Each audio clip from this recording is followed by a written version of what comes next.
What's going on? What's going on, everybody? It is the only sports podcast. That's right, the only sports podcast. I'm Will. That's Casino over there. How we doing today, Casino? Pretty good. Just a regular Monday.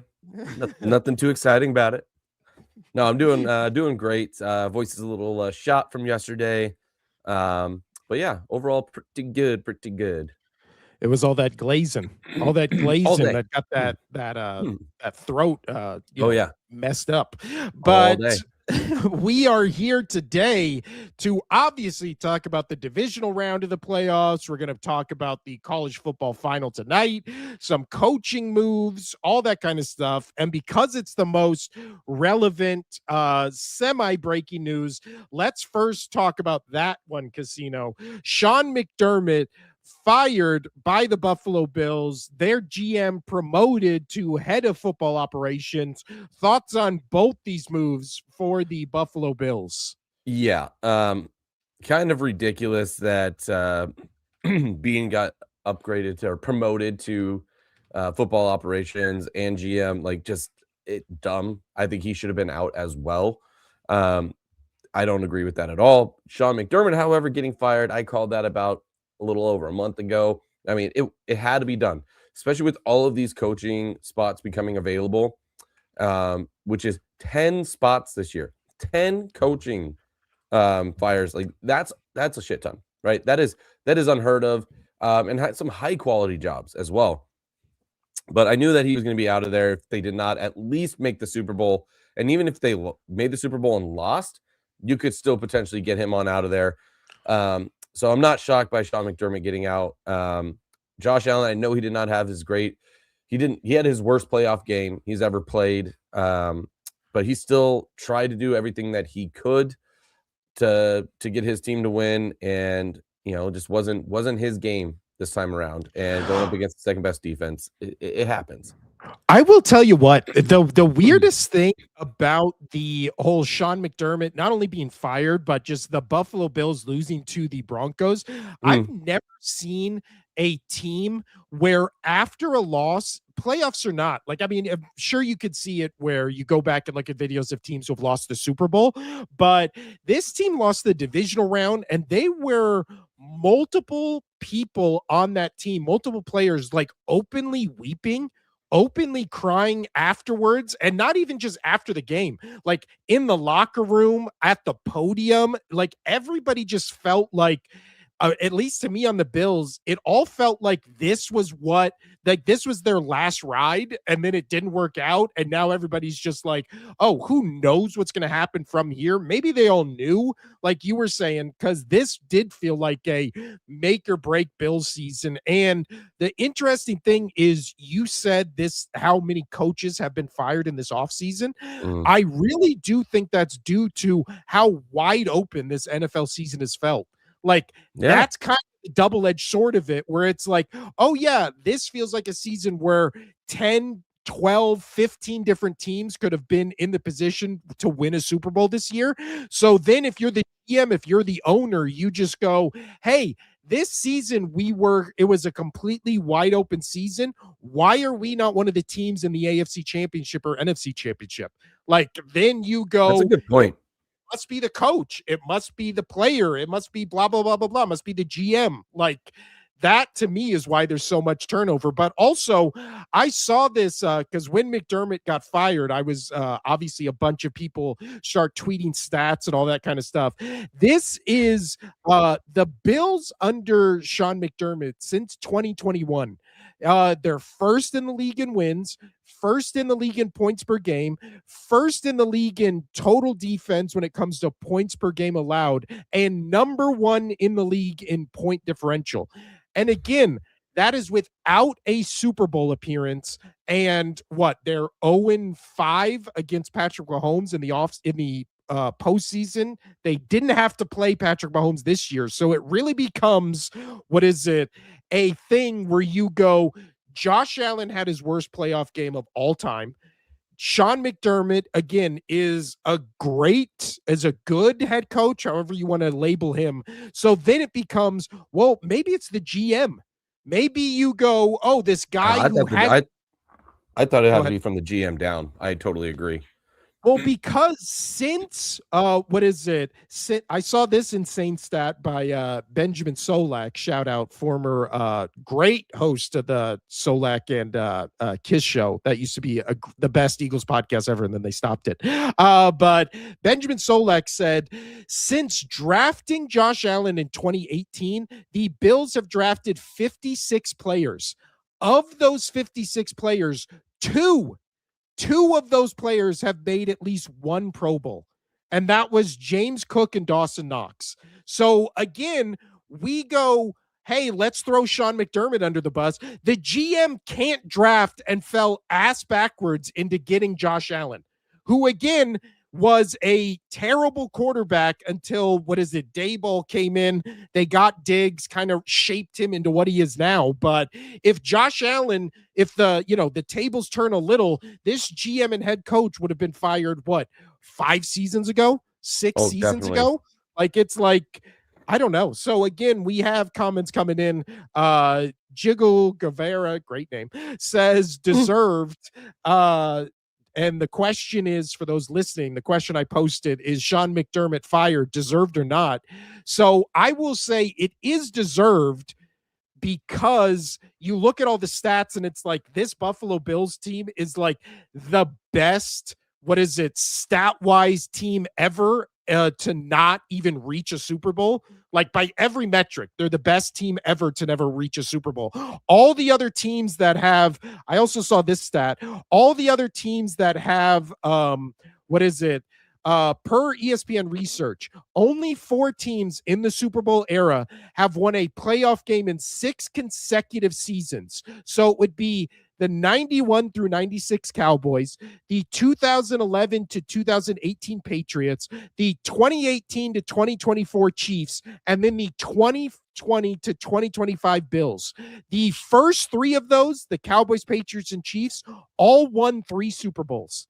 So the Bills did not play in a single Super Bowl, let alone most of those years. They weren't even in the AFC Championship game. So you want to say it's coaching, you want to say it's GM, you want to say it's quarterback play.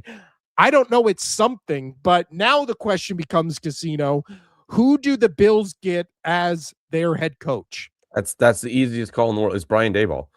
He goes back not as the offensive coordinator. He goes back and he takes over that coaching job. And yes, it is deserved for Sean McDermott to get fired. I've been saying that for over a month now, that he needs to go. Bean should have been gone as well. Brandon, he's just done. Get him out of there. I don't know how he fell ass backwards, as you said, into a promotion. Just does not make sense at all. And that's a great stat that you pulled up about all their draft picks, because it just feels like they just don't have the pieces. Sean McDermott, okay, give him a little bit of credit. Like, he's done some good stuff, right? Those numbers are impressive, but I think that's more Josh Allen. And why is Josh Allen so good? What made him so good? Brian Daboll coaching the shit out of him while he was there as the offensive coordinator. I really do think if they're able to keep some pieces, move some things around, and still have a decent team next year, because, some players are going to leave. I mean, you talked about all the players that were crying, all of this stuff in the locker room, that they feel like this is the end of that run that they had, the potential run. If you get Brian Daboll in there, I think it's not completely over. You get him a couple more offensive pieces for Josh Allen, so he doesn't have to play Superman every single game. And I think that's why a lot of those numbers are the way they are, is because Josh Allen had to be Superman always. The 13-second comeback, that sucked. They couldn't get the tush push, 1 yard, that sucked. So they were on the brink of getting it, and those things need to get done. How about get a little creative? How about you figure out a way to, why when the tush push, like they ran it so many times, it's like, okay, this is not working. Do something else. A little screen pass to the outside.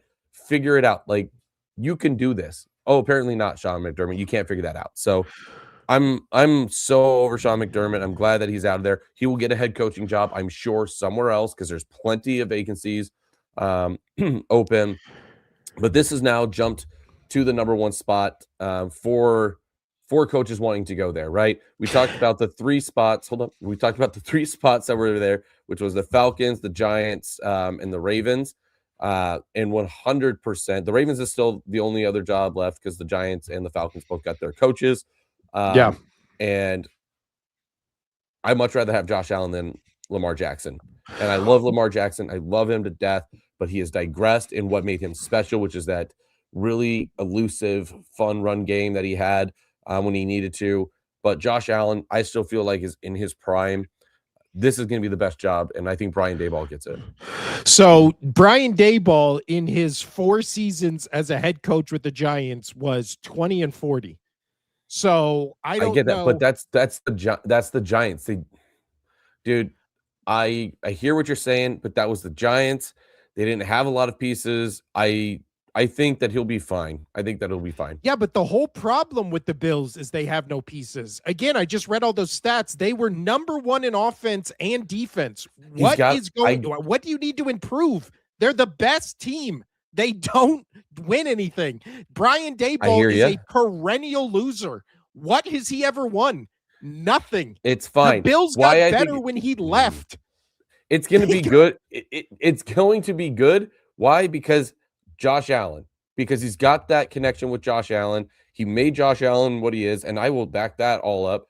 You know, he will make Josh Allen better. He's got that connection. I could be totally wrong, and you know what? Fine. Maybe I am wrong. I don't care. But out of the coaches that are left, out of the people that could take this job, I think Brian Daboll should be that job because he has that rapport with Josh Allen, and I think Josh Allen and him will do well together. That's just my thoughts on that. See, I don't think Sean McDermott I don't think he's a bad coach. I think he's a better head coach than Brian Daboll. And again, I think it's going to be one of those things where it's like, I don't think I would argue that. I think you're right on that, but just works with Josh Allen. I think Daboll is the right option. Well, the way the NFL has been going, it's going to be one of those things where it's like, we got to get the hot new offensive coordinator in here to, shake this offense, make it creative. Could this possibly be a landing spot for Mike McDaniel? Because again, if you want creative, different offense, again, the whole thing with Mike McDaniel in the Dolphins was, well, he's saddled with Tua. So if you now get Josh Allen, go from one concussion quarterback to another concussion quarterback, that sounds smart. I don't know what you're talking about here. Come on now. You don't think there would be an upgrade at quarterback from Josh Allen to from Tua to Josh Allen? Oh, I was thinking the Giants. My bad. Sorry, I was still thinking of the Giants in my head. No, that would definitely be an upgrade. But I have no faith in McDaniel. I just don't. I have more faith in him than Daboll. I don't think that he can control a locker room, dude. He's proven that he can't control a locker room. And if you try to bring in some new pieces, this and that, and really be the hoorah guy in the locker room, it's not going to work. It's just not going to work. I don't think he's the guy. I mean, it was cool when he first came in as a head coach. He was like, we liked him. We were like, oh, he's fun. He's hip. He gets with his team. And boy, oh boy, that went south fast. That might just be a Miami thing. I don't know. Might just be a Miami thing, but you're going from Miami up to Buffalo. That fan base in Buffalo, they will eat him alive. Well, also there's a rumor. I don't know if he can handle the cold out there. I just don't. Oh, that's a good point. He's got no meat on him.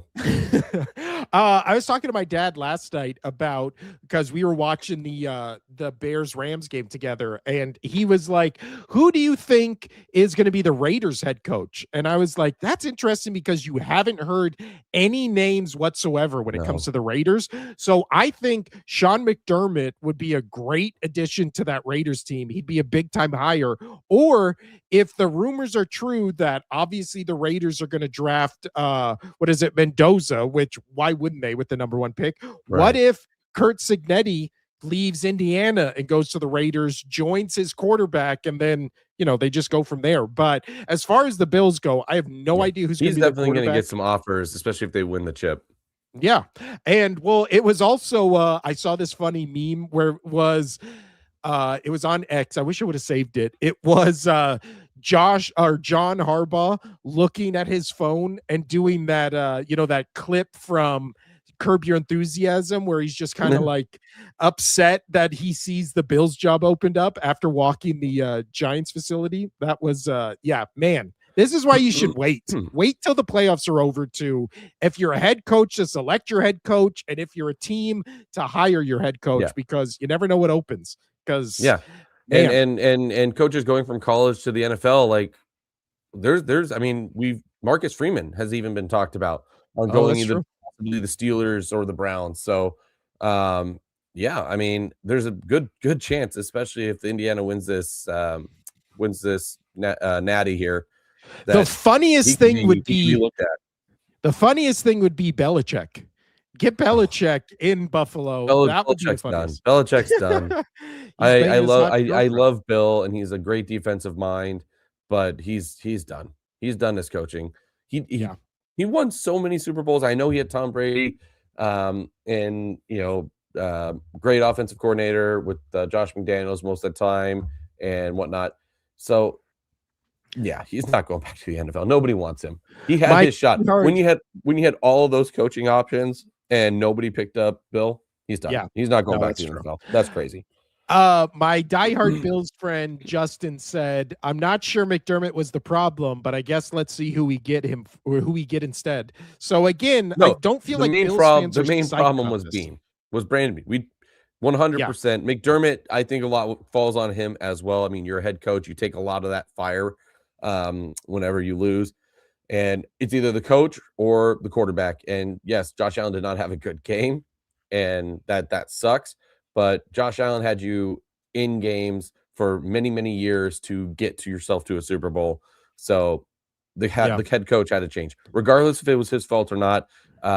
Again, I think you and I both agree that Brandon Beane somehow getting a promotion is just the craziest thing about it all. Oh, yeah, that's the dumbest thing. That's the craziest thing. He should have been absolutely out before the news even came out for McDermott. He should have been gone first.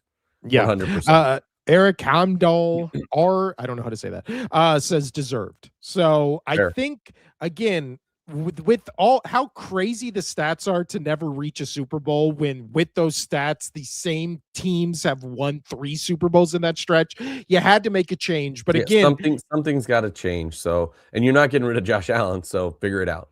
Yeah. Regardless of that was his fault or not. Now, Casino, let's move on to the actual game that pretty much got Sean McDermott fired, which was the first playoff game we saw this past weekend. The Denver Broncos winning 33-30. Before we dive into the Bo Nix of it all, which will be a separate topic, what did you think of this game? What do you think about this Broncos team? And thoughts on this one? I mean, this Broncos team, they're good. They are a good team. And not getting into it, but Bo Nix, really good. I know we had our, reservation about Bo Nix the entire season. Like, this offense, can he really run it? It looked pretty choppy at times. A lot of people said that this team, us included, that they were the worst number 1 seed of all time kind of situation. The defense did pretty good. They were able to get Josh Allen to turn over the ball a lot. So kudos to that defense. It was closer than I kind of thought it was going to be honest. I thought Buffalo was actually going to win this game pretty handedly, just because I did pick Buffalo, right? Yeah, I know I'd pick Buffalo. Yes, we both picked Buffalo. Yeah, I actually thought Buffalo was going to win this by like 10 points or so. So kudos to Denver. That defense showed up. So yeah, fun game. And Josh Allen, 2 green turnovers cost you the game. That's as simple as what it was. Well, you had this game in the bag. Yeah, it's ironic that the Bills end up losing by 3, and what Josh Allen did at the end of the first half was one of the dumbest plays I've ever seen in football, where he fumbles the ball. 100%. It looked like he was trying to lateral it behind his back, and then it gives the Broncos 3 points. So instead of going into halftime down 3, they're instead going, or no, it was 10-10. It was 10-10 with like how many seconds left to go on the clock? Let's see here. It was 10-10, and then they scored. Yeah, I don't remember the exact time here, but it was within like 3 minutes they scored 10 points on them. So it was 10-10, and then the Broncos went 80 yards in 18 plays, and it took them 2 minutes. Then they were up 17-10. So you're thinking, Bills get the ball at the start of the second half, so they'll get a touchdown. It'll be tied. Whatever. Then the Josh Allen, dumbest fumble you ever see in your life. He fumbles right before half. Broncos kick a field goal. Now all of a sudden it's 20-10, and then they come out, start the second half, and then James Cook fumbles. So then what is it? Broncos get another field goal. It's 23-10. Now obviously this game went to OT, so Bills came all the way back. But again, there was a period there where that field goal took 2 minutes. The touchdown and other field goal at the end of the half took 2 minutes. Yeah. There was a 5-minute swing there where it went from a tied game to all of a sudden the Bills are down 23-10. So that you could attribute to just coaching. Yeah, they got their touchdown before half with a minute 51 to go, and then you turn over the football, and then it was 10-10. It was 10-10. With a minute 52 to go, and then they get the touchdown, fumble, field goal. So it becomes one of those crazy. Things, so go for it.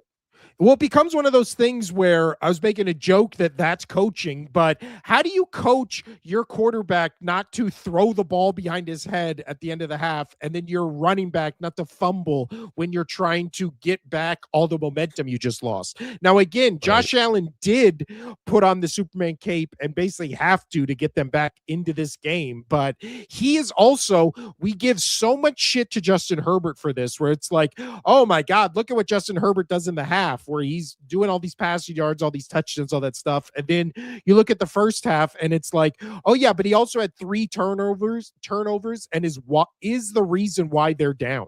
Yeah. So in this game, again, everybody, we've been glazing from our knees Josh Allen for Monday and Wednesday show last week, talking about how great he was. I'm sure I solo glazed on Friday. He was great on that previous game. Dude, he was 28 for 35, and he crushed it.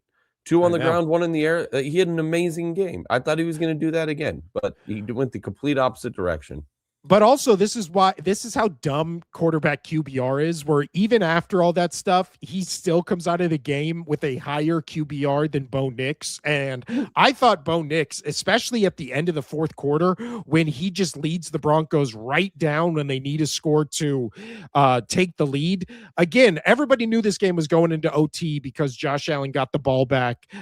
With 30 seconds left? They had 3 timeouts. Like, they didn't need that much to get a field goal to send it to OT, but the Broncos did need a touchdown.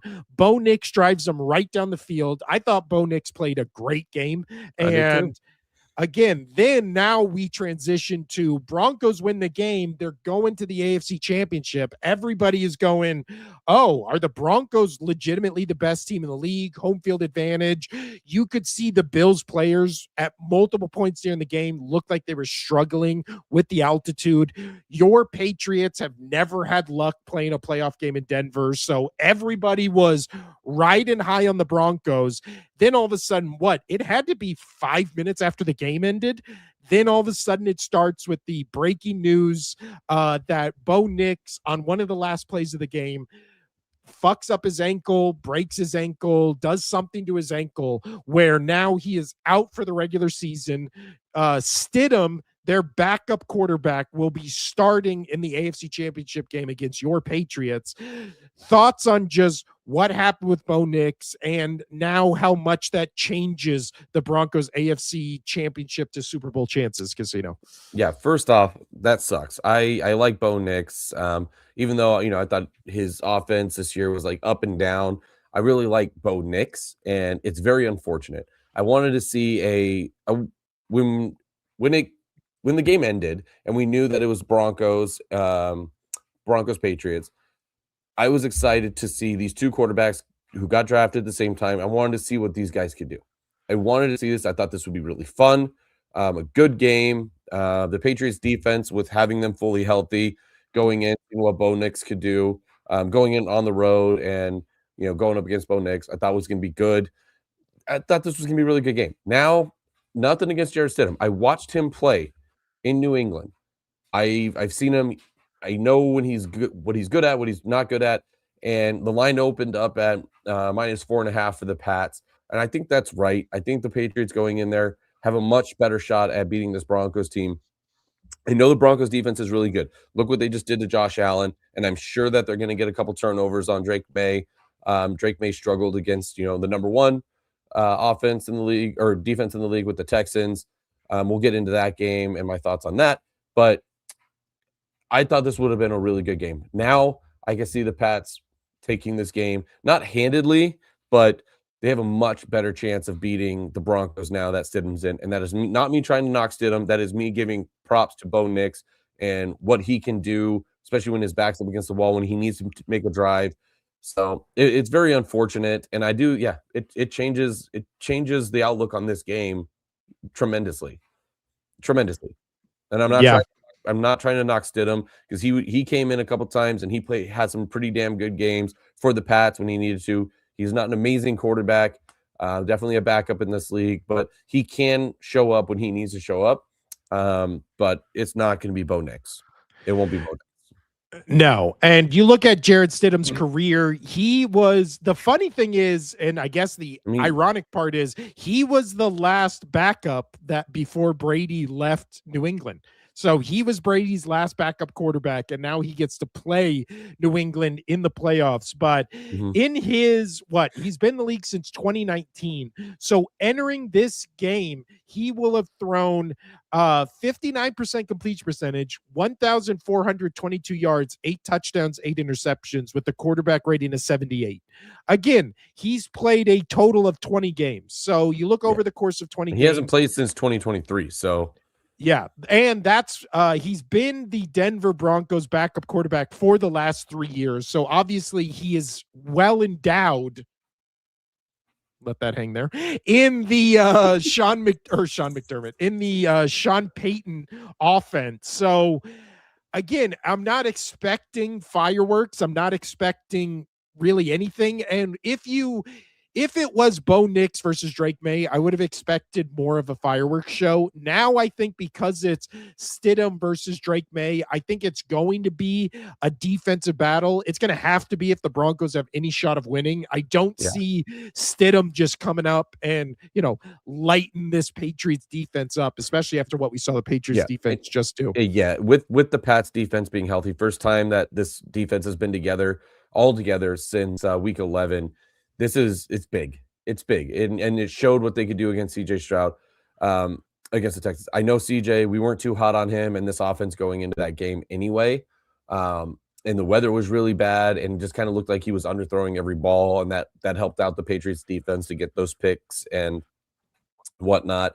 But I could see this defense being fully healthy, giving Stidham a hard time. So the Broncos defense will really have to step up. I know they can, they are a great defense, almost number one in the league. So this is a defensive battle. It's going to be pretty much the same game that we've seen, at least for me, the Patriots play against the Chargers defensive battle, Texans defensive battle. This is going to be another defensive battle, in my opinion, just because, Drake May is still pretty raw and he's doing pretty good this postseason. Not great, and we'll get into that, but Stidham, it's gonna be tough.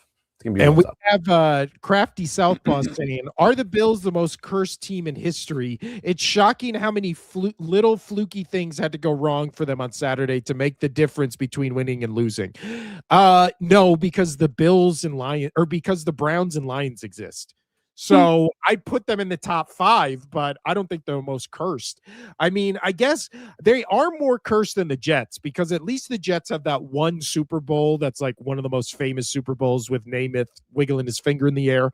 So at least the Jets have that Super Bowl to hang their hat on. But again, the Four Falls of Buffalo is the best sports documentary I've ever seen and also one of the most heartbreaking because it's the set. I started watching it with my wife, and she was just like, "What are we watching?" And just was like, "It's like a good documentary." She goes, "No, this is sad." And I'm like, "Yeah, it's supposed to be sad. That's the Four Falls of Buffalo. Come on now." It's also one of those things where, again, the Bills they had it at the end. Do you think that call in the end zone? Do you think that was PI? Because I do, but then I also thought the Bills on that final Broncos drive, it's just like every Bills defender just forgot how to play defense and were just tackling wide receivers like 20 minutes before the ball even got to them. No, That was I insane. agree. I agree. Definitely, I would say they were PI, and all of that, but the refs let him play pretty aggressively the entire game, and that did bother me that it was like, okay, now just let them play. Don't let it be decided on that. Let the players play. Um, Maybe one of the two could have been called. I don't know. I just had a hard time. I just didn't like seeing it. I didn't like seeing it happen, whether it was justified or not. That this game was really good and they were letting them be physical, and then it was just like, oh wait, hold on a sec. Let's start getting out the yellow flag just for fun. Yeah, I don't what is it? Again, I think the one at the end, so we can actually watch it right here if I can pull it up. What is it? Or this is, by all accounts, this is DPI because again, what is it? You're seeing right here, and I'll zoom in. This one is DPI because again, the ball is not in the frame for this.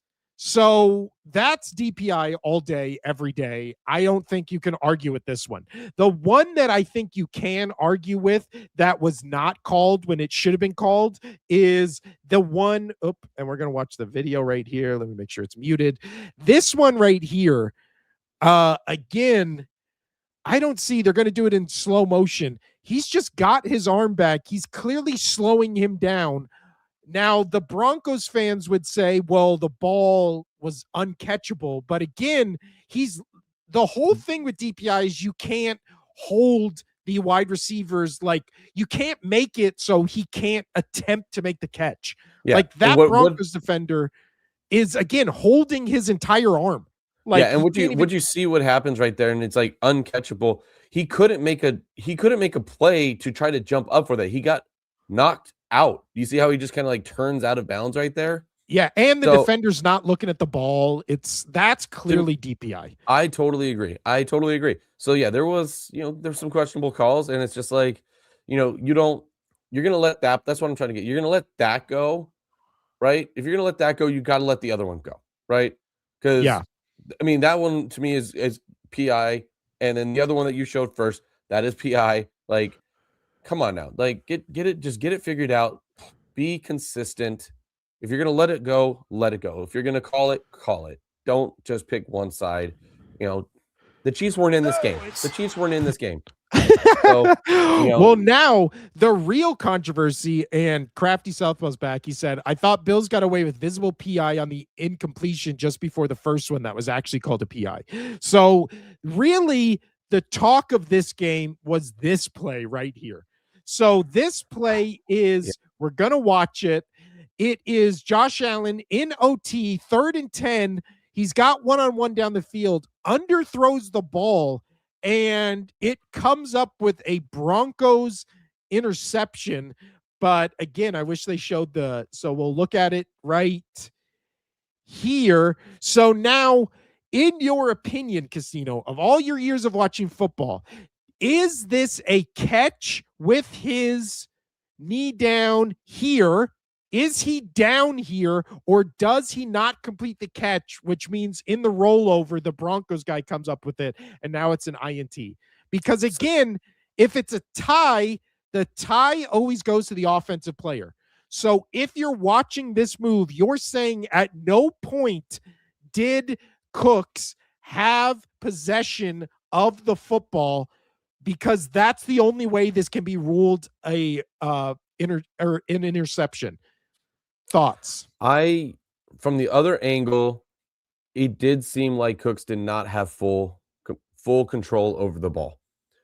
When he hits the ground so hard right there, you could see it wiggle. It moves in his hands a little bit. This was tough. This was tough for me on this one. I watched it about 100 million times. I think the call is correct.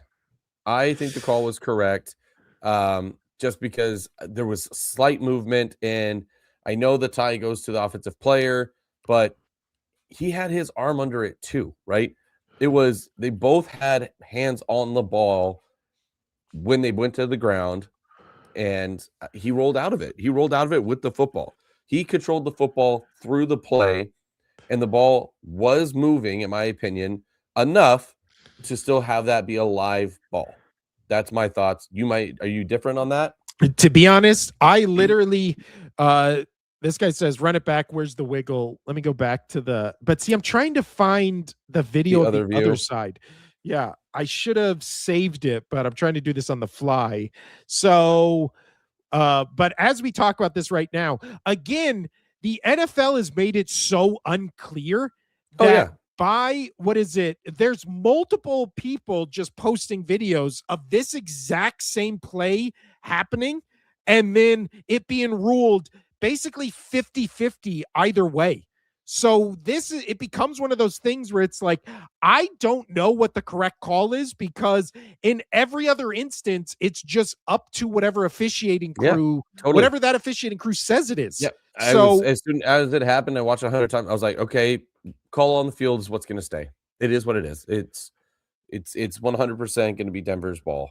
Well, because again, the whole thing is it goes to this is This is the perfect example right here. I'll try to look for the other angle with the wiggle. I'm still looking for that. But this one, we then see the very next night on the Bills-Rams game. This is pretty much the same thing where Davante Adams is down. Bears guy comes up with it, but they rule Davante Adams down by contact.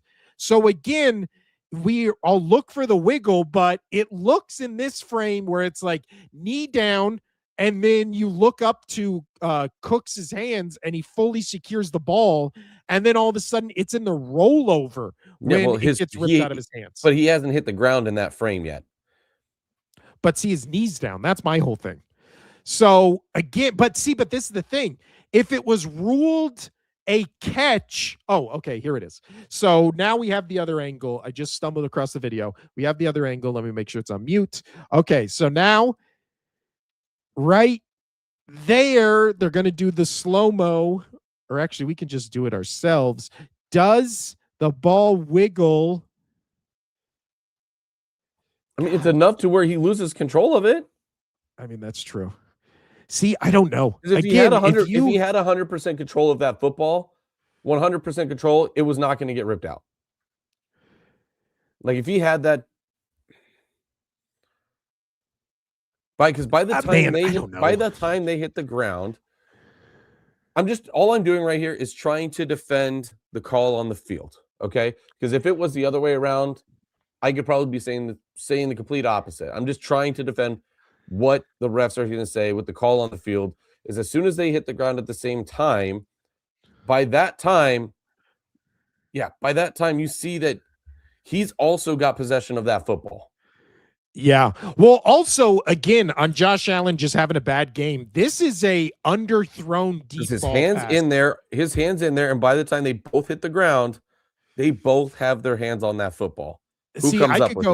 Honestly, if you want to say either way on this one, I'd probably side with you. Like you can make the case legitimately either way, because again, I see the Bills case, which is he's down there. He's down, his knee hits, all that kind of stuff. I can see the Broncos fans thing where you say, oh, like you're saying, Casino, he never had control of the ball. I mean, he had some control of it, but by the time they hit the ground, by the time they get to the ground, they both have their hands on that football. Who comes up with it? But in that case, when they both have it, the tie goes to the wide receiver. So not if that's where the football, right? Well, no, but that's the thing. If it becomes so, it has to be ruled a catch because it never hits the ground, the ball itself, unless then you're saying the ball but see, it doesn't hit the ground on that replay. It never hits the ground. So it has to be ruled a catch. So in that scenario, you have to give the catch to either the defender or the wide receiver. And to my knowledge, if I'm wrong, I'm wrong. But to my knowledge, on that kind of a play, if they both have possession when they go to the ground, who has the ball at the end? Yeah. Who comes away with the ball? I don't know, man. Because That's crazy. I have no idea. Again, but people just going so hard one way or the other, like that one we just looked at from Benchwarmer Sports says the refs called this a Broncos INT.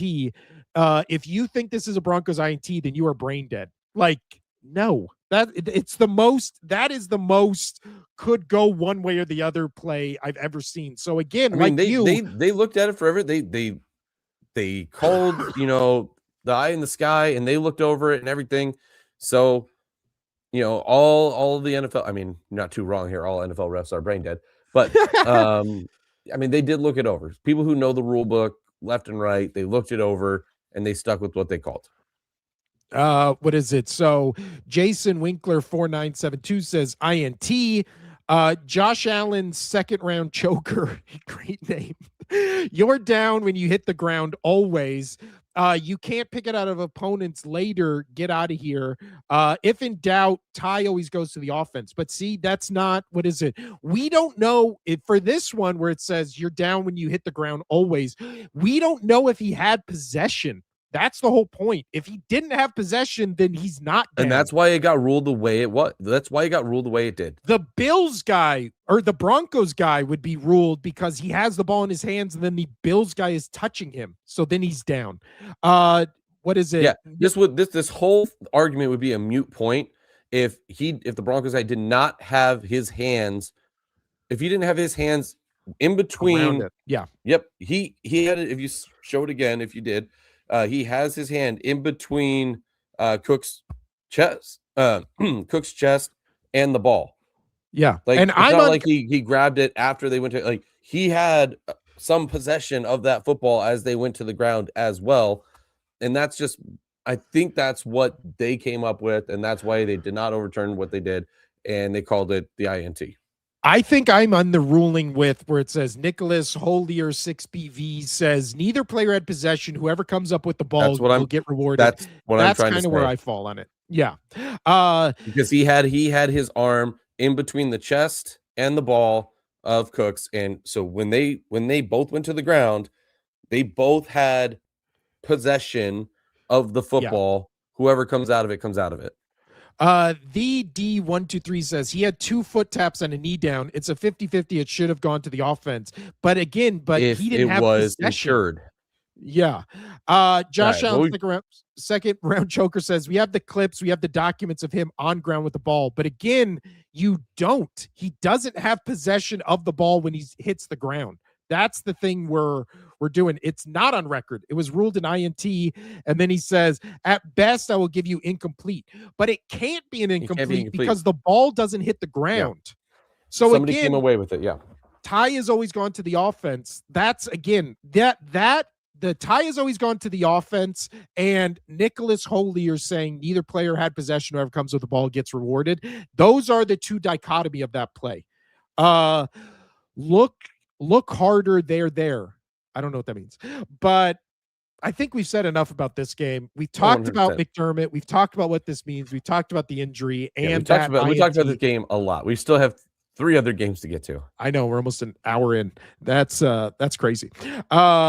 Refs don't like Bills in playoffs is the last thing we'll say on this game. I think the NFL would love the Bills and Josh Allen in the playoffs. They have literally spent the last 5 years making rules to make it so Josh Allen has a shot to go to the playoffs.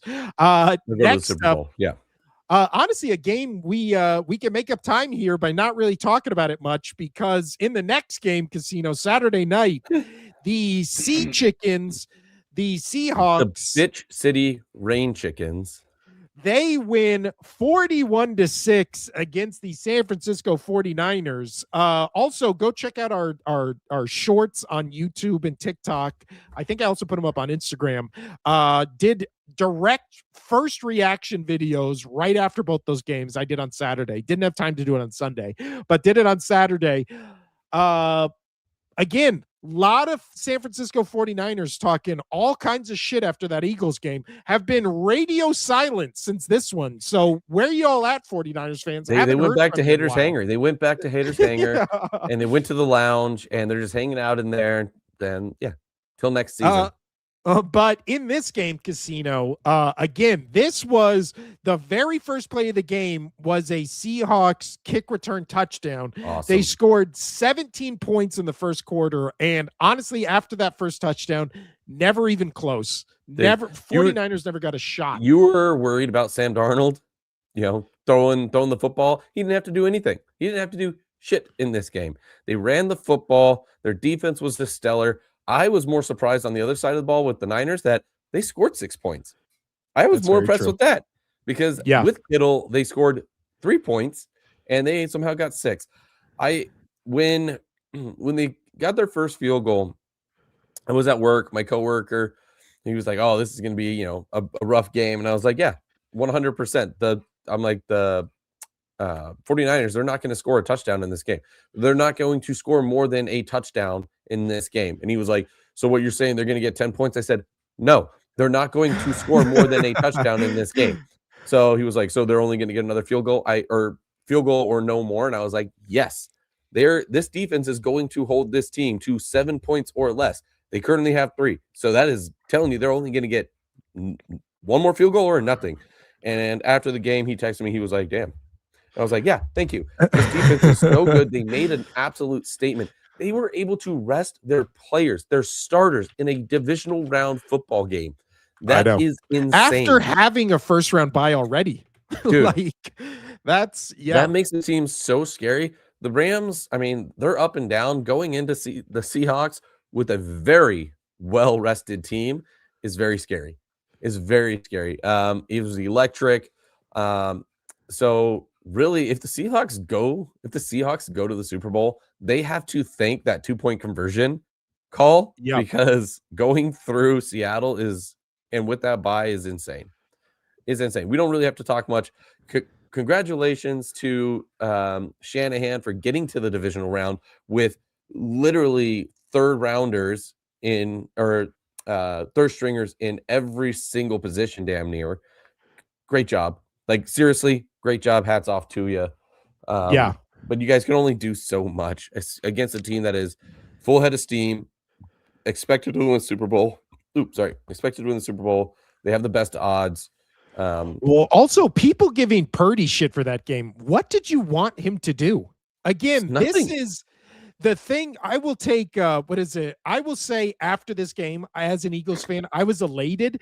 And then once I got more to thinking about it, I was like, man, I feel even more shitty about my team losing the way they did to this 49ers team with how bad this 49ers team actually is. And again, not bad because of coaching, bad because their entire offense and most of their defense is injured and they just have nobody to put on the field.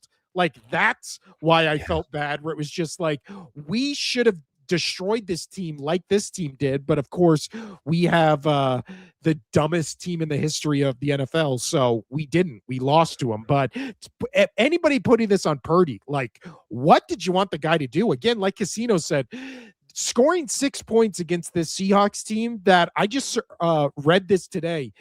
In the history of NFL DVOA, so the defensive stats, this Seahawks team are the 7th best defense in NFL history. That is insane. They're good. The 7th best defense in NFL history. And like you said, they're good. And they shut down the 49ers had 108 yards rushing in this game. They didn't have one person rush more than 37 yards. So that was on 27 carries. The leading rusher in this game was Purdy, who was just running for his life the entire time. Dude, so, there was a stat at some point during the game I looked up that Purdy in his scramble in that game ran for over 400 scramble yards. For over 400, I don't remember what the exact stat was. I don't remember when it was in the game. I was busy at work. I just happened to look up, and they're like, "Oh, this game, Purdy he had to do the scramble for this many times. He was pressured this many times, and he scrambled for over 400 yards that game." That's insane. Is insane. That's an insane number. And I know a lot of people don't really care for Purdy. I know you and I, we kind of back Purdy up a little bit. I'm a Purdy defender. I like Purdy. What the hell do you want the guy to do? What do you want him to do? Keep your team healthy. Nicholas Holier says Seahawks put belt to ass. Literally, Yeah, I they think did. it was the middle of the third quarter. They were doing the belt to ass celebration. The Yeah. middle of the third Yeah. quarter. That's how you know it's a blowout. Crafty Southpaw says Niners had the best looking offense in the league the preceding 3 weeks before being shut down by the Hawks the first time. It is insane. That is a Yeah. great point. It is insane that with a month left in the season, people were, ourselves included, legitimately making the case the 49ers could have home field advantage throughout the playoffs.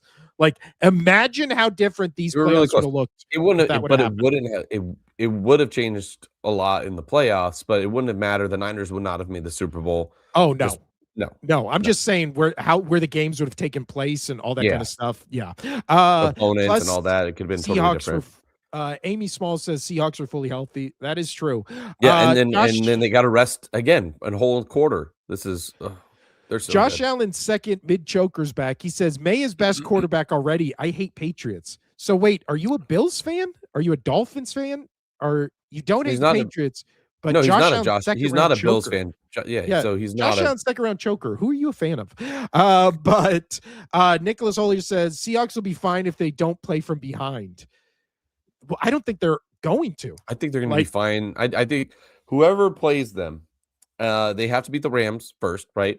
yeah, But then whoever plays them, whether it's the Bills or whether it's Broncos Rams. or the Patriots, uh, Yeah. it's a tall order. It is a tall order.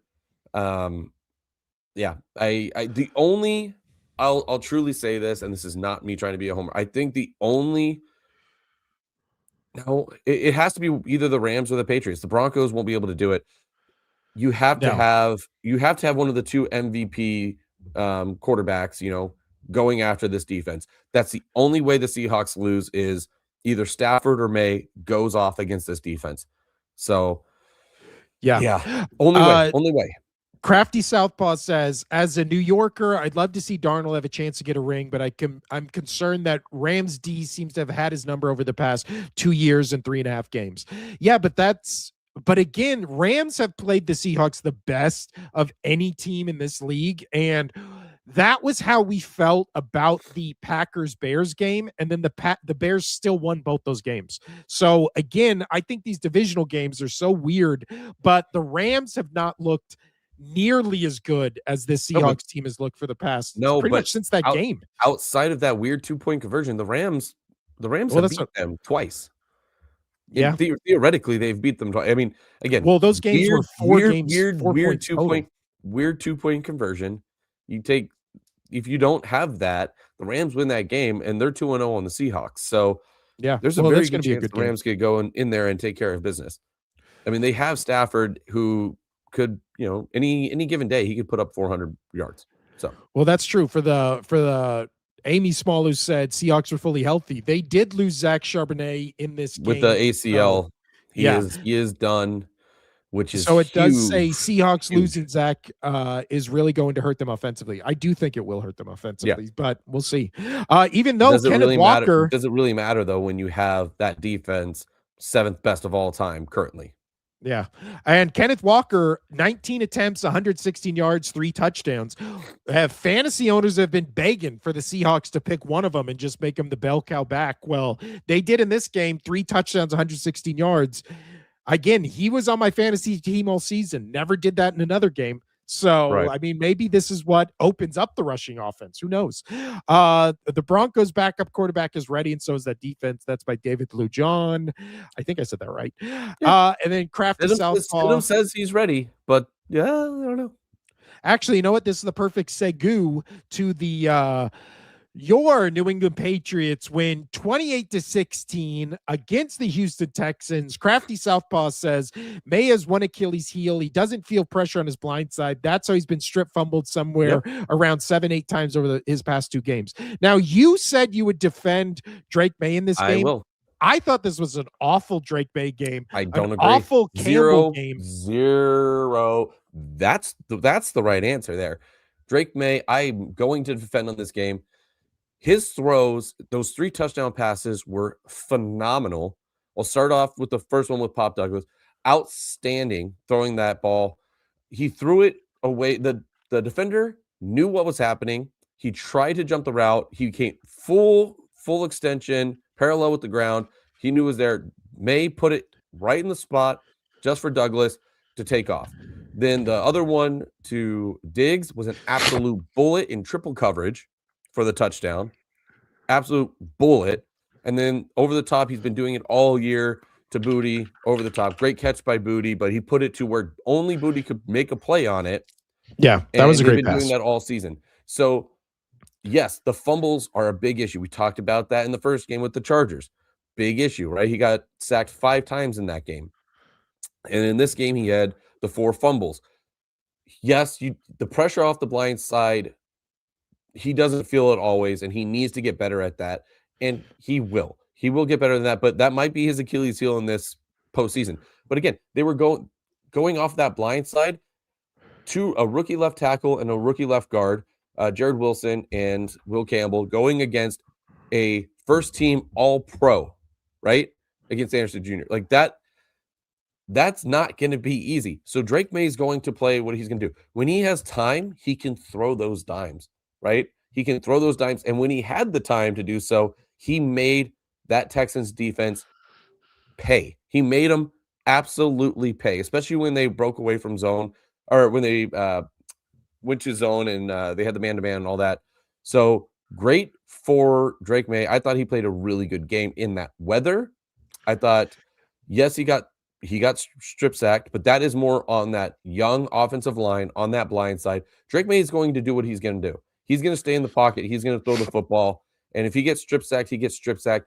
But what's impressive about him and just his Patriots team in general, and again, I'm trying not to be a homer. This is truly what I believe is he's very calm and he just moves to the next play. So many quarterbacks would get frustrated being sacked, being fumbled 4 times. That would get in his head. Look what happened to CJ Stroud when he had that 4th interception. Oh no, he unhooks his helmet. He's super sad. Drake May fumbles it. He's just like, okay, next play. Just next play. I'll tell you what, if you're a vibes guy, I thought he was great. I thought Drake May played great in that weather. The throws that he made when he had the time to make those throws were phenomenal throws. I just was surprised he didn't run and scramble more, just because he did get 2 first downs off the scramble. The Texans defense weren't good against the scramble all year for quarterbacks. So I thought they didn't utilize that as much. When he had that first fumble, when he tried to do that scramble up for the first down, and they got that, I think that scared the offense and Josh McDaniels and Drake May to do that again, rightfully so. Drake hasn't been able to hold on to the football. He runs it with one hand, and he tries to use his other hand for, feeling. He's got to figure that out. But I think Drake May played fine. This was more on his offensive line going against the best rushing or the best defense in the league and edge rushers in the league. So that's my defense for Drake May. I know you don't think that he played great. He had his struggle, but the right. Sorry, I'm still going. Shut up. I'm gonna still go. Oh, I don't care. I have to hear your Eagles rants all the time. That's not true. Literally, I do the Eagles rants where we're talking about the Eagles rants. You do a Patriots rant where we're talking about every other team. It's just like, we're talking about the Panthers Saints. Let's shoehorn a Drake May segment into this. Yeah. It is what is you do it all the time with the Eagles too. You do it all the time with the Eagles. When your richest friend also wins the lottery, and then you have to somehow be like, man, I feel really great for you winning the lottery. The last thing Patriots fans need is another Super Bowl. You're already the worst, most obnoxious fan base in all of sports.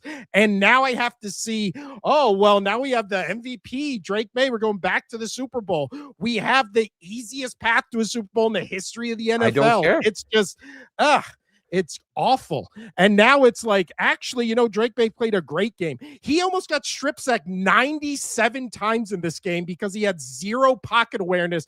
That baby arms on his left side was getting eaten alive for 3 hours. It's like, so we're just going to you're a great runner. Get out of the pocket. We're going to totally dismiss that they just played the best defense in the league. And the Chargers were an also really good defense, top 5, and they took care of business. The Chargers everybody is going to just keep knocking this team when they are playing good defenses. I don't understand it. I have zero understanding of that. Because it's who they're offensively playing. They were playing one arm Justin Herbert with you and me as his offensive lineman. Like it was the Texans were on a 10-game win streak. Are you guys gonna start talking about the Texans? How many of those? What is it? And in how many everybody of those was talking about the Texans defense? Outside of Scott Van Pelt. And wait a second, what was I saying for the past? Wait out for Scott Van Pelt. Every other sports analyst in all the panels, they all picked the Texans and were like, the Pats are not going to put more than 20 points on this team. They just can't do it. This defense is too good. Guess what? The defense did show up for him. They turned over the ball, but they couldn't stop him. They couldn't stop him the whole game. They were letting him throw the football. Thank you, your local trash can. Neither Texans or Chargers have an offense. No, but they have defenses, and that's what every single person, single sports analyst was saying. That's what every single analyst was saying the entire time going into these games. Oh, Chargers are going to upset the Pats because they got a better defense. Oh, the Texans are going to have their way with the Pats because they got a better defense. Why is now it's the scapegoat or these offenses? Figure it out. They held them to 3 points. They held the Chargers to 3 points, and they made already done Stroud, where you are talking about the Texans offense. Did you ever once say you were scared of the Texans offense? No, I said no. I was not scared. This season. It was going to be the defense. We talked about the defense acting the like their entire offense time. Was good. We talked about the defense the entire time. That's why every single analyst outside of Scott Van Pelt picked the Texans to win this football game. Every single one picked them to win this football game. Me and you were on the same wavelength.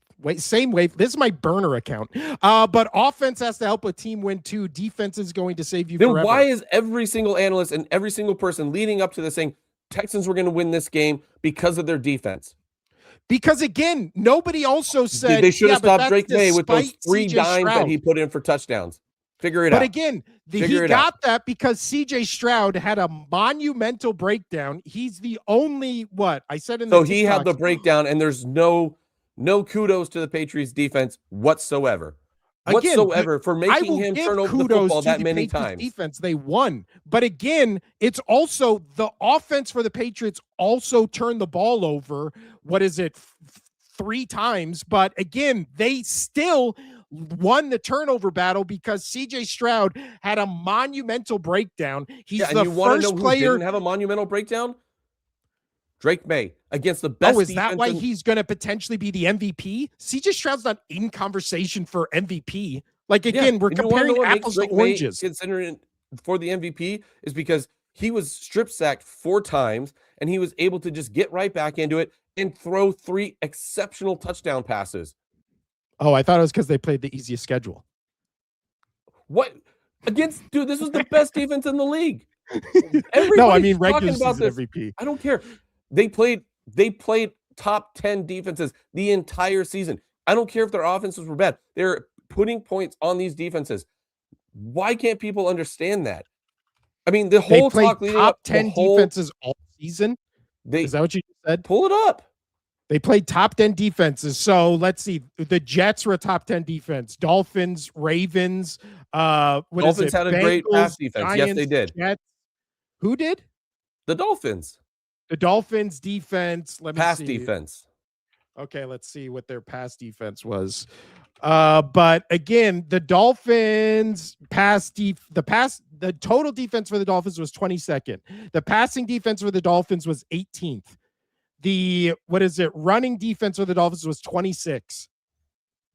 Okay. So let's see. The Jets, we want to look at their defense. The Dolphins and the Jets. Yeah, that's who you guys play. That's who you play. Okay, so they didn't play any other defenses. Okay, cool. I just said it. They played the Bengals. They played 2 defenses the entire season. The Ravens, the 31st defense. They played the Jets, the Ravens, the Dolphins, the Bengals. Again, all these great world-beating defenses. Can't forget about the Saints. Got to throw the Saints in there. Got to throw the Steelers in there. Again, the story of this game was the Texans quarterback, CJ Stroud, is the first person in postseason playoff history to have 10 turnovers in 2 games. And then you go to halftime. Ryan Clark is on his knees crying that people are now talking bad about CJ Stroud, as if we didn't just watch the worst first half of football a quarterback has ever played by this dipshit who during the offseason was like, actually, you know what? I'm a top 5 quarterback in this league. Here's the list. There's that clip that's now going around like gangbusters where he's sitting on a couch just being like, let's see, you got the greatest quarterbacks of all time, then obviously me, then I don't know, Dak Prescott. It's like insane. And like you're saying, I will say the good thing about Drake May has always been composure, because if you're a vibes guy, CJ Stroud's vibe, the second after he turned the ball over the first time, you're just like, oh my God, where did this confident who thinks he's the best 5th quarterback in NFL history, where did that confidence go? Because dear Lord, was that just a monumental fall off. And during halftime, I was saying to my wife, who knows nothing about football, I was like, they got to put in their backup quarterback. Davis Mills with this same team is 3-0. I text you that during the game. You immediately go, no, absolutely not. Which, if you're playing the opposing because I want to see more turnovers. Why not? Well, no, but that's what I'm saying. That's the point I'm making. If the opposing fan base is like, please don't put in your backup quarterback. They would have still got the job done. They still would have got the job done. Oh, yeah. No, I agree with that. But I think the Texans would have had a better shot to at least make a comeback attempt, because CJ Stroud. I will say that. Yeah, as a coach, CJ Stroud, 4 interceptions first half. You got to look into that.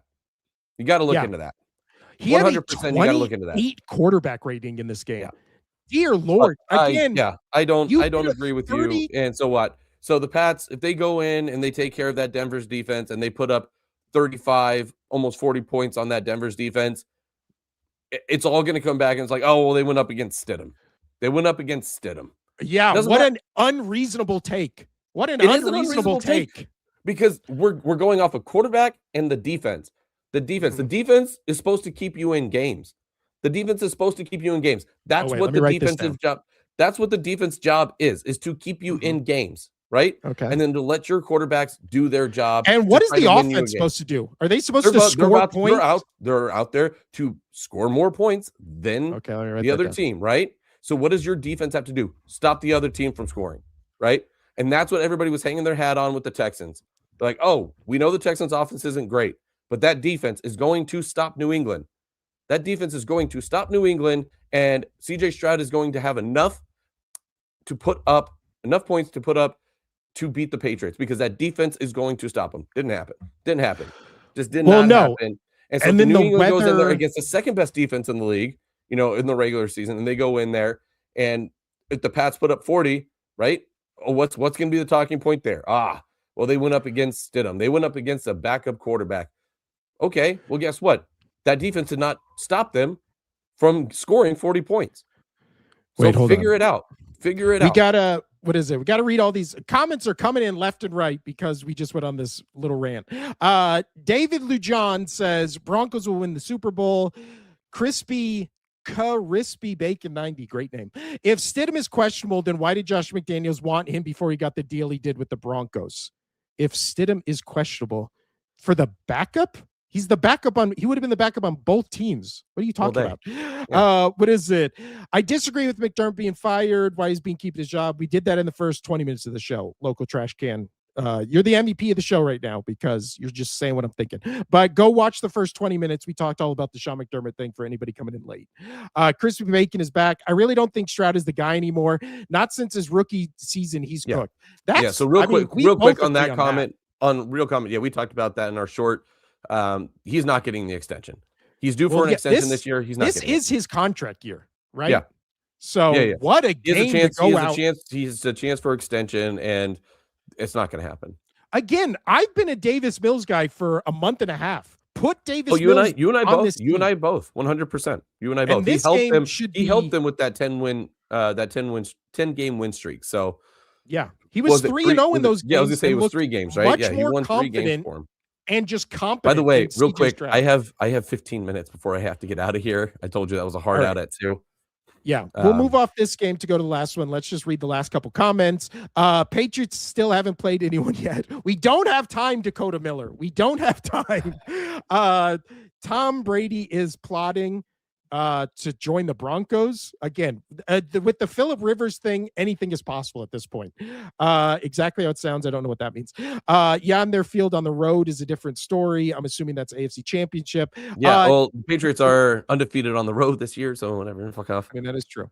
They're in the last 4 teams. Give it up. They're good again.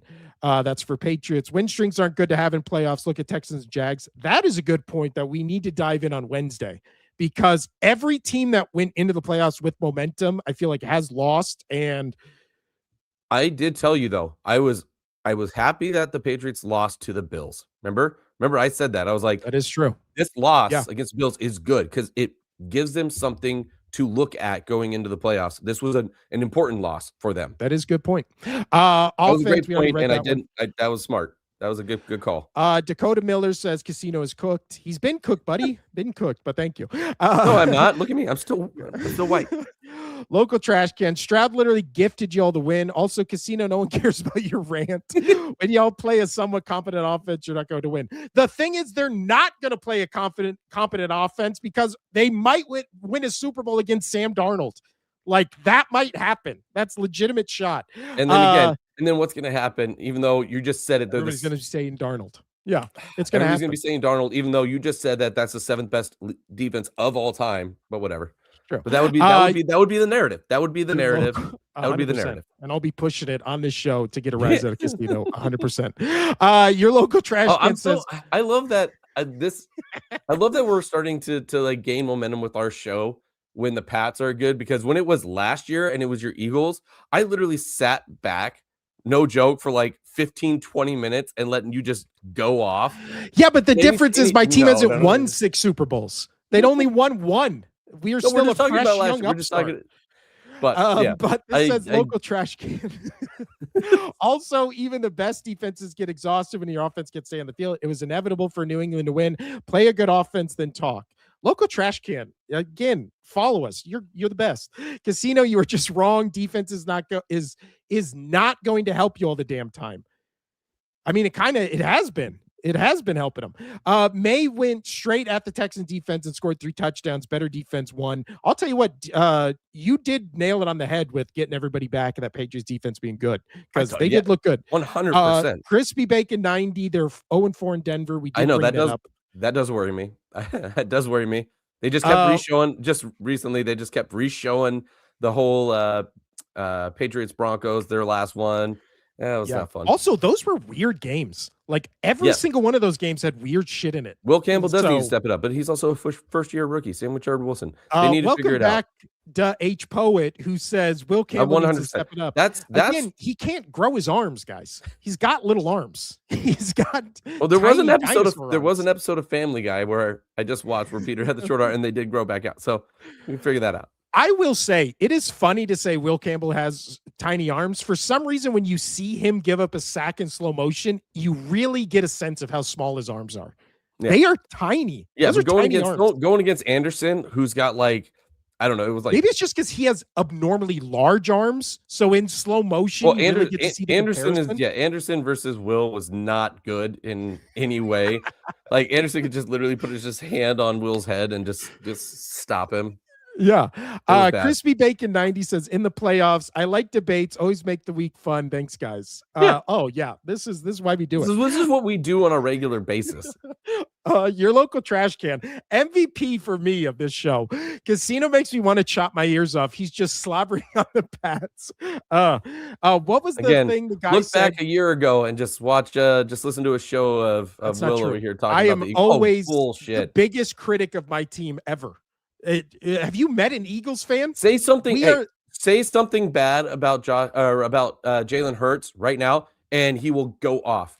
You glaze over Jalen Hurts so much. I'm just a realist when it comes to Jalen Hurts. Again, let's have the Josh Allen Jalen Hurts debate. Who's won more? Who's been to the Super Bowl more? Again, we just did the thing. Josh Allen, #1 points per game, #1 defense since 2021. Anytime anybody says a quarterback is slightly better than, that's not true. I think he's go crazy. After this season, I put him as the 9th best quarterback in the league. I think that's reasonable. 9th best. Name me the 8 guys better. 9 best. But The Crispy Bacon says the team in the AFC and NFC are further. We're not going to get to the other 2 reason. games. I got to leave in 10 minutes. Well, we only have one game. Last game. Oh yeah. Last game, Sunday night, best game of the weekend, in my opinion, even though, I don't know, Buffalo, Denver was good. So maybe we'll tie it. Best game is Sunday, definitely. Rams win 20-17 against the Chicago Bears in OT in Chicago. Caleb Williams makes one of the craziest throws you're ever going to see. And then it's one of the best throws of my lifetime. Yeah. So if we can actually, I'll pull up the power of that throw. He was falling backwards. The power that he threw in with the arc in the air, it reached it was like 55, 57 yards. It was something like that. I think maybe 55.7 is what it showed on the tracker on the TV, which is just insane. But I forget who was guarding him on that one in the end zone. But you should have gone back. You should have gone back. Your local trash can. You are MVP of the show. He's glazing over who now? In my eyes, off your knees, bro. Your local trash can. In my eyes, Jalen Hurts is better in the playoffs than Allen. He's accomplished more in Josh lost Buffalo. How much did you pay? Who is this? This is your buddy. I guarantee you this is your buddy. I don't know. But if we had an MVP of the show, you know what? I can star people. I don't know what it means when I star people. You just got starred. So local trash can, you're the best. But let's look at this throw. Also, I don't know if this stream is going to get banned for showing all these NFL clips or if we're going to get doxed or whatever the fuck it is. I don't know, but let's watch it while we can live. So this is the throw. Again, the line of scrimmage is what looks to be on the 13, 14, looks to be on the 14-yard line. So he goes back to, how far does he go back? He goes to the 40-yard line exactly. So it is 40 yards when he throws it. So the end zone's 10 yards. So this is, a 50-yard throw. Like, so he was in the middle of the end zone. So it was about 45 yards. Well, didn't you say it was like 47 or something like that? It was 45 yards out because he was only about 5 yards into the end zone. However, the arc and everything, it clocked as the ball traveled about 55.7 yards or something like that. So let's look at this throw. I mean, dear Lord, you brought up the good point, which is what the hell is number 14 doing? Yeah. Where is he on the field? Why is he going up closer to the line of scrimmage like Caleb Williams is going to miraculously do a 40-yard run? Like how, again, they what was he doing right there? Like he was on Komet. He was on him. Why did he go off of him? Well, also, you're taught, the only thing you're taught during a Hail Mary, which is right there. He's on him. He's on him. Drop with him. What are you doing? He goes forward right here. Literally the only thing you're ever taught on a Hail Mary is don't let the defender get behind you, or don't let, the offensive play catcher get behind you. And he is not only behind him, he's behind him with two guys directly in front of him, staring, looking away from him. Why are you not sticking to that guy like glue? That does not take away from the fact that it had to be a perfect pass to get over those two guys to Komet in the back of the end zone. And that's one of the best passes you're ever going to see. I cannot believe this pass was completed. The arm strength of this is he's falling backwards, dude. Dude, he's falling backwards. He knows he's going to get hit. He has got three defenders in his face. This was, I'll tell you what, you've said it before, Caleb Williams, closest thing we have to like Mahomes. Because the plays he's been doing this season. He's teachable. He's teachable. He's still very raw, but from where he was at the beginning of the season, you and I both were just like, we're still not sure. Is this going to be a little bit more of last season? He turned it around so much. Is that Ben Johnson coming in and kind of riling him up, or not riling, reeling him in, but letting him still kind of do those ad-lib plays? I don't know, but well done. It just wasn't their year. Kudos to that defense. Defense. That was the best game. That was by far the best game that defense has played all season. They did not let Stafford get a single touchdown. Well done. Done. They needed to get the turnover battle though, but whatever. They looked phenomenal. They did not let the running backs really get out to the outside all that much. Great game by that defense. Well, also the defense for the Bears finished the season as the 29th total defense. And in their 2 playoff games, again, they look like top 10 defenses. They Just look how great. they swarmed to the ball. They didn't get a turnover in either game and still look like great defenses. Get some pieces in for next season and just run it back. Because you've got something with Caleb. He is wanting to learn. He's wanting to learn, and he's got an arm. He's just got an arm. He can scramble like crazy. Again, he just needs, and again, we've never seen a quarterback like this. He needs to just practice the easy throws. He gets better at the easy throws. That was why they lost that game. They needed 5 to 10 yards to give their kicker, who's one of the best Bears kickers ever. And they've never had good kickers. Yeah. You needed 5 to 10 yards tops to give him a shot, to win that game. And it really bothered me that why are you taking a shot downfield in massive coverage? Not only are you taking a shot downfield, you're taking a shot downfield to DJ Moore, who, watching that play on playback, he's jogging that entire route. He's not giving you anything. No, and you throw it into coverage with 3 guys. Like, what are you doing? What are you doing? You just need it to deke and dunk. Learn the short plays and. Yeah. DH Poet says Bears lost the game by going for it on 4th down in the 4th instead of taking the 3 points. I honestly, this is the question I have for you at the end of this game. You just made that a crazy throw. You're at home. For 2. You go for 2? I 100% say you go for 2. You're going up against. Why would you give the ball to the guy who's probably going to win MVP? Why? I know you stopped him from scoring a touchdown. Defense. Yeah, with your yes, you have stopped him. Your defense has done a great job. They have stopped him from scoring a touchdown the entire game. It was due. He didn't get a touchdown, but he was going to make you hurt. They have the best wide receiver in the entire game with Puka Nacua, hands down. Yep. I don't think anybody can argue that this season. No. I know, regardless what Seahawks. Thank you. Besides what he did, the catches and the plays, the good old Puka reach around that we've talked about, the Puka Nacua reach around. He's making those kind of plays. He's the best. Why would you give him even a shot? Well, and credit to the Bears defense. Puka had 5 catches for 56 yards. You know what? Game. There's this play that Ben Johnson ran many times in with the Lions, with Detroit, is that little slant route with that tight end coming on through, and he's wide open in the back. They ran it for 2-point conversions in Detroit. Why wouldn't you try to do that very successfully, might I add? Mm-hmm. Why would you not run that same play for a 2-point conversion try? I think they should have gone for it. I do too. I had a father-son Bears fans sitting at the bar top, and when they scored that touchdown, immediately they just started chanting 2, 2, 2, 2. Like, they wanted to go for 2 because they did not want to give Stafford that football in OT, and rightfully so, and they lost it. So. And your local trash can's back, and he says, because tying the game in that situation and going into OT guarantees you a chance with the ball. If they don't get the 2, they lose. Smart by Chicago there. Yeah, but if they also they lost anyways. So now again, I know that's Monday morning quarterback, but in that situation, you had all the momentum in the world. You're at home.